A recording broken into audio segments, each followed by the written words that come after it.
Hello, everyone. This is Mandy Hampton with As the Walker Turns, and I am very honored today to be speaking with Suzette Graham. She is the CEO and founder, owner, all things for Patriot Angels. And I'm really excited to talk to you today, Suzette. I think this is one of those areas of senior living that really people may have heard of, or maybe they don't really understand the benefit. So I'm excited to get into the weeds with you. So for those that are unfamiliar, what exactly is the VA aid and attendance benefit, and who's eligible for it? So the aid and attendance benefit, great question, is a benefit that actually helps veterans and their surviving spouses pay for senior living. So if a client is looking to move into senior living or even in home care, it's a little harder in home care, but this benefit will actually help them pay that. The benefit is eligible to any veteran that served at least 90 days of active duty and 1 day during a declared wartime. And so it's over the age of 65. So it's for those veterans and widows that are at that point in their life where they need some care, and it will actually help them pay for that care. And it's a sizable benefit, Mandy. It goes straight to their bank account every single month.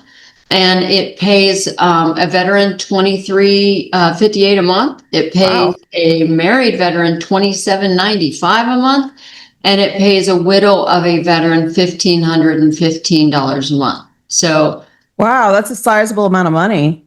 It's huge, especially because it's kind of like the VA's Medicaid, right? Mm-hmm. In Medicaid, they take their Social Security and their pension from them, right. But in the VA pension, they get to keep their Social Security and their pension, and this is an add-on. So it's huge when it comes to paying rent in a community, right? It's about almost half of what it would be, right, in a community. Right. I think the latest stats were showing the average care and rent is about, I think it was like $4,000 to $4,500 a month. So if they're getting, what was the maximum? You said $27.95 for a married veteran. It's actually more than that if it's a veteran married to a veteran. It's over $3,600, but those are occasional. Yeah, there's no. Yeah. And so the qualifications you did mention for that. What typically is the process for residents to apply? Is it a really long wait time, or I'm assuming it's not next day? So how does that look? So the way it works for our company is we'll do 2 free pre-screenings to see are they eligible or not, right? We want to know, make sure that this is a client that could be eligible for this. And if they're not, we'll let them know they're not. And there are other things that they could be looking for. But if they are, we'll do 2 free pre-screenings, and we do charge a fee, just so you know, for a long-term care assessment, which is an hour call with paralegals to see what all they are eligible for and how are we going to go about getting them. And then after that call is done, we send them a long-term care assessment. It's a 16-page assessment we put together. And then after that, we say, would you like us to assist you with doing the application? Here comes the hard part.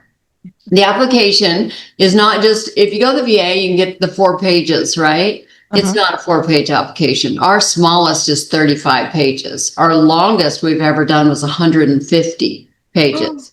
Every client's different. It's not a one-size-fits-all. That's the misnomer about this. Just go to your local VA and get this done. It's not a one-size-fits-all. So we pull together documents. What all do we need? Do we need, we obviously have to have their discharge documents, bank statements. We have to have their Social Security letter. And those are things we can't get by law, and you wouldn't want us to get those, right? Sure. So once they get us all the documents we need, then we look at them and go, okay, this client needs these additional ancillary documents.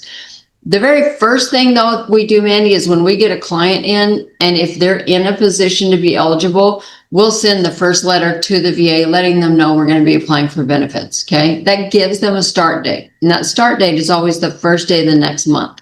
So if we get a client right now, their start date is July 1st, right? Right. Then we gather documents. So how long does that take the family to get us what we need? That's the time thing right there. Once we get everything, we make the application, and then we submit it through our own portal. We have a portal straight in the VA system. We submit it through the portal, and then we start tracking it. It's on average about 96 days right now to approval. Our averages, there are some sooner and there are some longer, but that's the average. And then we track it through the system. So we see that it's been sitting in this one queue far too long, and we'll reach out to that adjudicator at the VA and say, hey, because we have access to their system, and then we're able to say, hey, can you tell us why Mrs. Smith's application's been sitting for the last, 30 days on your desk? Then we get it moving. If they won't move it, then we'll reach out to Congress and say, we need your help. We need Mrs. Smith's application moved because she's 95 and she needs this money to be able to pay for the remainder of her life. So. Wow. And is it retro? So let's just say it's a 7-1 application and it takes, I think you said on average 96 days. Do they pay retroactively to July 1st, or does it just start whenever they give the approval? Retroactive to July 1st. That's why we start date first. We want to make sure that our clients are getting everything that they deserve.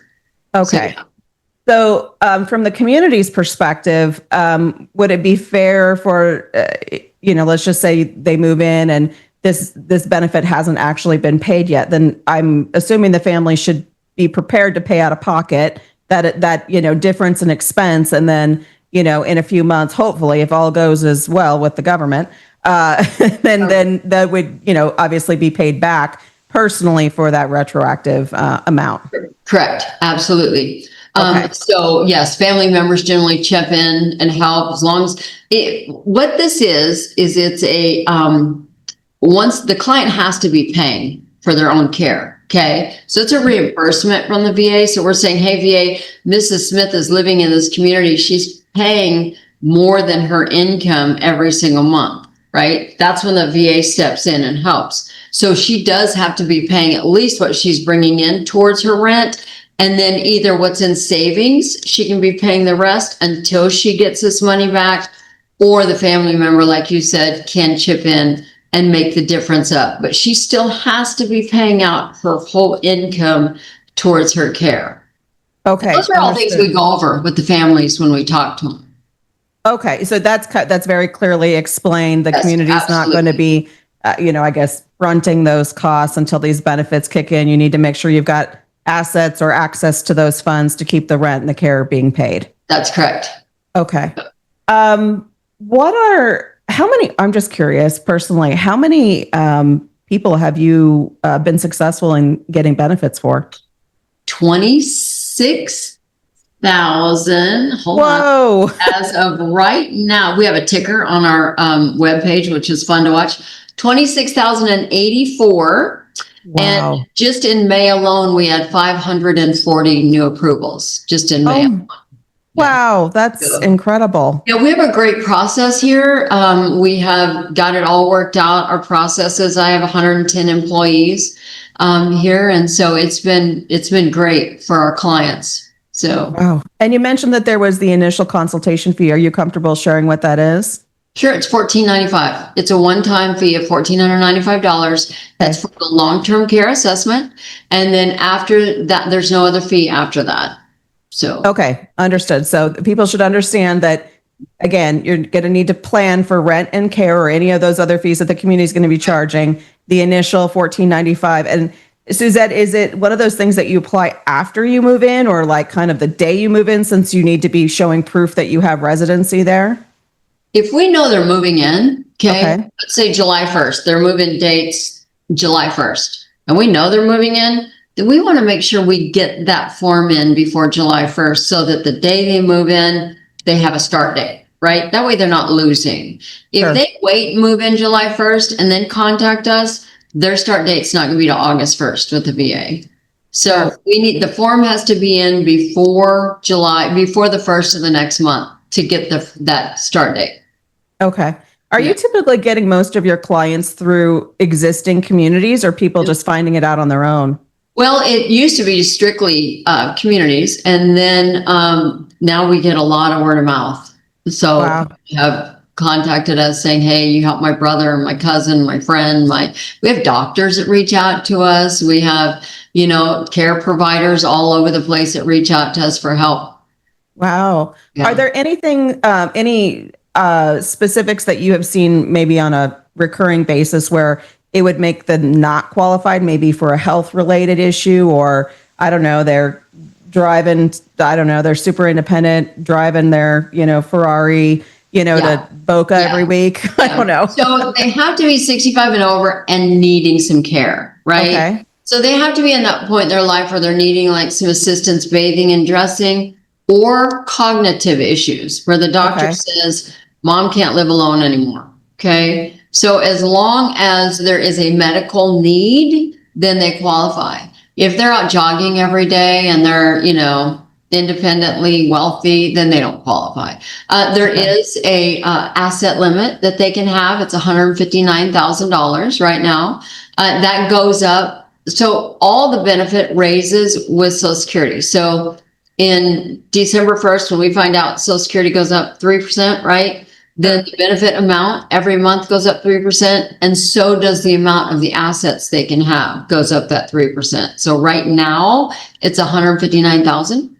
And they can have that in liquid asset in their name, $159,000, and get this benefit as well. So it's not like Medicaid where they can only have $2,000. Right. They can actually have $159,000, which is huge. And does that include also like an asset such as like a home? Is that included, or just liquid assets? Home is exempt on 2 acres. Anything more than 2 acres has to be margined into that $159,000. So you want a house less than 2 acres, $159,000 in liquid assets, and then have a medical need. So what if, I'm just thinking for someone, what if it was just simply they needed medication management, maybe not help with showers, or, they're not wheelchair bound? Is that something that they would take into consideration? So it counts as a medical expense, but it does not count towards the ADLs. So if they're in assisted living, that's all you need. They're in assisted living. Oh, okay. If they're in memory care, that's all you need. They're in memory care. If they're independent living, that's where it gets a little trickier. Okay, so then you would have to show a medical need, as you mentioned before, for them to qualify. So we call it AL. AL and MS, assisted living and memory support, would be much simpler process than someone in independent living. Yeah. Independent living, we can get it, but the process is a little different. Yeah. Okay, maybe that's more of the 135-page document. Right. Yeah. It all depends, how many times they've been married, how many bank accounts have they closed out, what do they have in assets, and how many different things do they have it in? I mean, there's a lot that goes into the application. So. Wow, that's pretty amazing. Is there, how long have you been doing this, Suzette? I started this in 2012. I actually was I went to work, I've always done advocate work. I was a child advocate in Alaska, and I moved to Tennessee and started helping homeowners that were in foreclosure. And when the market went soft during 2008 and 2009, I went, okay, I got to get a job. So I went to work for this company, helping veterans, only to find out it was backed by an annuity salesman. And my job was to tell people about the benefit and send them to this law firm. And this law firm would then convince them to buy their annuities. And once I found out what they were doing, what they were actually doing was locking their money up. Client couldn't get it back when they needed it. And I went, I don't want to be a part of that. So I went to Brookdale. Brookdale's COO stopped by and left his card at our office. And so I called him and I said, can I have a meeting? And he said, sure. And I went up and met with him. And I said, do you know you're letting people in your communities to do these VA seminars, but they're there to find out how much money your client has to convince them to buy their annuities? And they said, no, of course we didn't know that. Right. So what are you doing tomorrow? And I said, I'm looking for a job. And so he goes, come back tomorrow. I thought I was going for an interview. And I went back the next day, and the president was there and the VP of sales was there. And they said, Suzette, if you'll start a company, Brookdale will be your first client, referral source. So I went home and set up a desk in the corner room of my bonus room. And do you remember the old Magic Jacks? I keep one here as a reminder. Oh yeah. You plug your phone in, right? You got one there, right? Probably. I had that, and I plugged it in. I set up a little desk in the corner of my bonus room, and I started calling communities going, hey, I'm your new, I'm helping you with VA benefits. And then I would send them to a VA accredited attorney. And so that's just kind of how it started, and calls just started coming in. And so I hired my first employee, which was my daughter, and I put her in the next corner. And then I I called my son who was living in Alaska with his dad at the time. And I said, hey, I need some help with like a Excel spreadsheet or some way to keep track of these clients, right? I said, I've got the icons all over my desktop, but I've got, I opened Miss Smith and Mr. Harry's stuff is in there. And I'm like, okay, this isn't working. So I call him, he comes in, I set him up a desk. Of course, we have our own CRM system now and our, that we built out. And then my next one was my daughter. And I tell people I ran out of corners before I ran out of children. So I had to get a bigger space. And we started growing from there. And that was, October will be 13 years. And then we got our first clients. And it's been 13 years and 5 moves, location moves. And now we're in a huge call center here right outside of Nashville and 110 employees. And it's doing well. Talk about advocacy work, and you just kind of fell into it. So many stories I hear from, including mine in senior living. It's just not what you were planning on doing in your life. And then you get in and you just kind of, you don't get out because you love it. My degree is petroleum technology. I can refine your oil into gasoline. Okay. Well, that's you can have a side hustle. Maybe we'll drill for oil. That's my degree. So I don't know how VA benefits got in there, but. Okay. All right. So if I'm a family member and someone's trying to sell me something, an annuity, a CD, whatever it is, that should be a big red flag, I would think, when they're trying to get aid and attendance benefits. Well, the VA actually kind of shut that down. In 2018, they actually did a 3-year look back because what was happening was, hey, Miss Smith, you have $100,000. VA's never going to let you have $100,000. But if you put that $100,000 in my annuity, then we can apply tomorrow for this benefit. And the VA can't look at your asset. And that's how they were getting them to do this, right? Mm-hmm. So in 2018, the VA said, you know what we're going to do? We're going to do a 3-year look back.